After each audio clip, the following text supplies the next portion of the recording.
Okay, guys, so I wanted to do this one for those of you that are still using older hardware as kind of a, hey, you don't have to have the latest and greatest. So this is the board chip and RAM I've had for 5 years.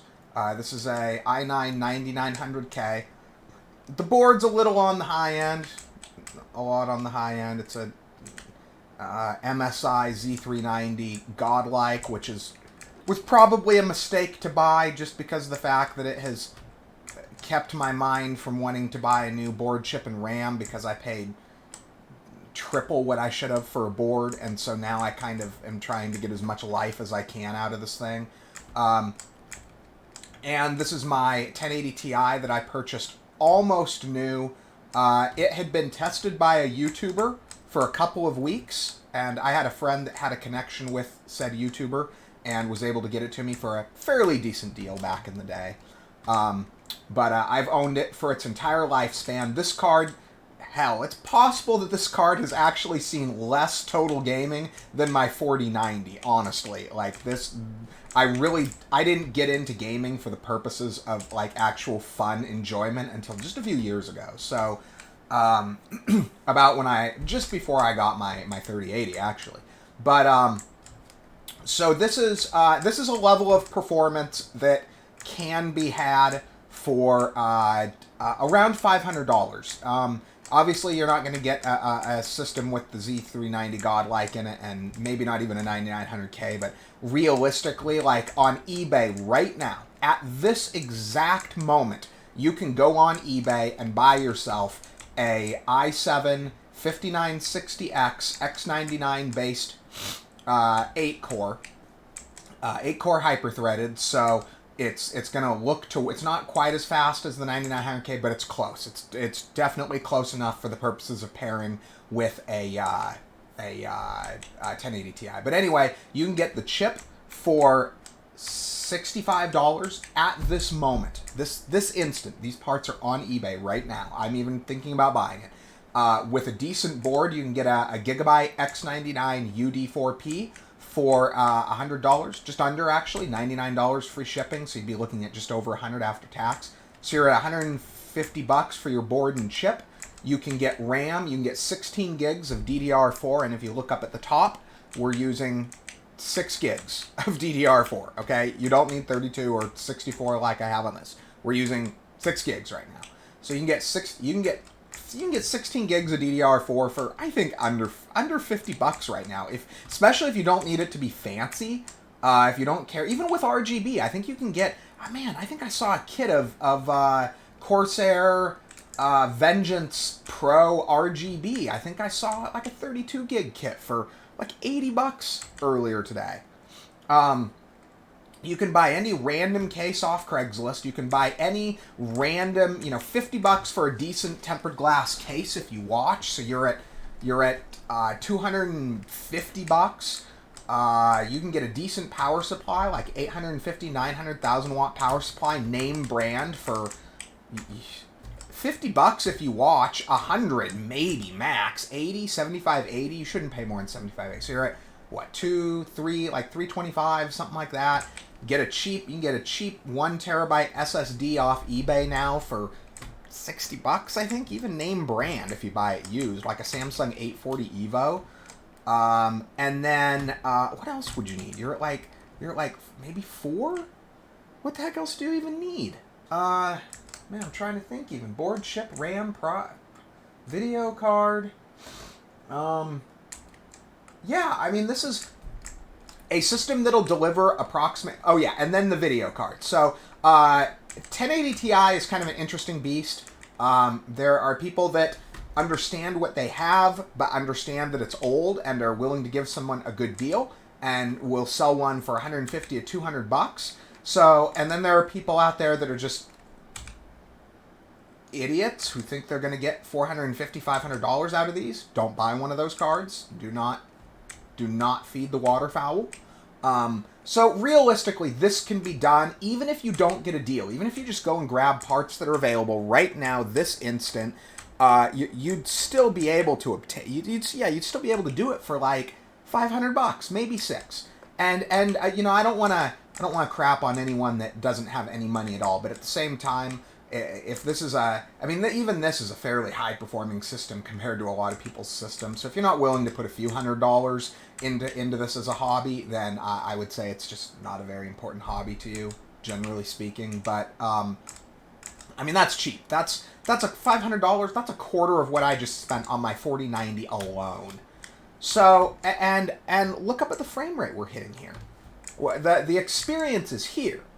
Fortnite, like, this is not turned down to the point where the experience isn't there. This is basically the full-fledged experience with just a little bit less than complete eye candy. But I mean, we're running it at. So take a look at the settings. It's all custom right now. So a big driving thing here is this AMD FX 2.1. Even the 1.0, to be honest, this makes this possible to run at this setting level. So we're sitting at medium setting. I turned everything down to basically medium, apparently, except that. Medium settings, and then it is running at 4K ultra wide. Most of you that are looking at using hardware like this aren't going to be running on 4K or 4K ultra wide. Realistically, you're going to be on either like 1080 144 or maybe like 1440p 165 144 120, something like that. So most of you don't even need this much graphics horsepower to deliver the results you're seeing here. It takes substantially more performance. Actually, let's do it. Let's do it real time right now. So let's turn it down to. This might screw with the screen here. Oh, okay. Okay, so we're stretched a little bit. You're not going to be stretched if you're on the thing native. I can set it up so it doesn't do this and just have it in the center of the screen. But for now, we're just going to show it with it stretched. So this is Apex. Oh, no, I'm sorry, not Apex. I just played Apex. So this is Cyberpunk 2077. Medium settings at 1440p. And actually, let's actually turn it up, because that gives us the headroom to do that. So let's turn it up and see.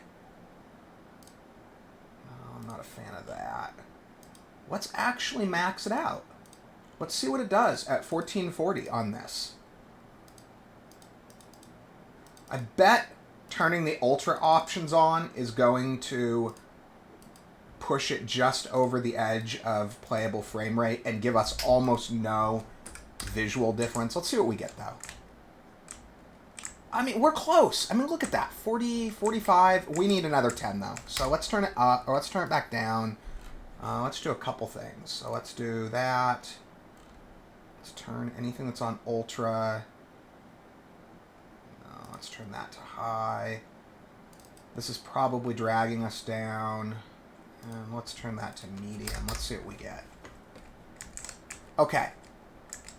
Okay, look at that. Almost maxed. Non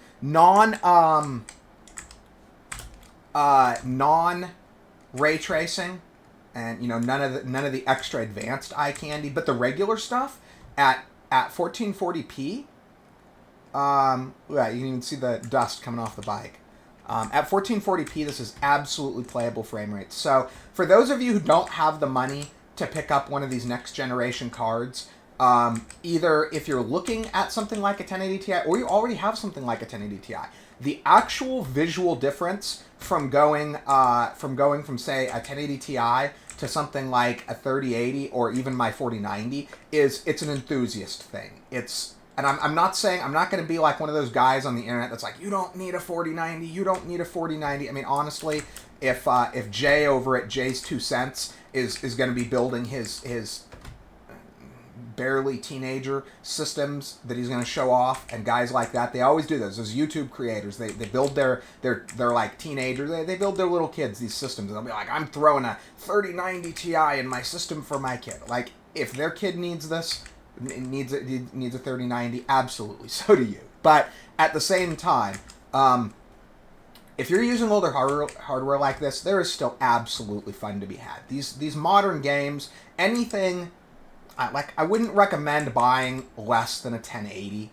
they're just so cheap now that the price difference between something like, say, a 1080 and a 1070 or a 1060, it's just like you'll see somebody, they'll want like $100 for a 1060, or you can spend $180 for a 1080. Just get the 1080, or like you see a 1080 Ti for like $225. Just get the 1080 Ti. Just justify the expense. But anyway, though, I hope you guys find this interesting, especially coming from somebody who's just spent the last week on a 4090.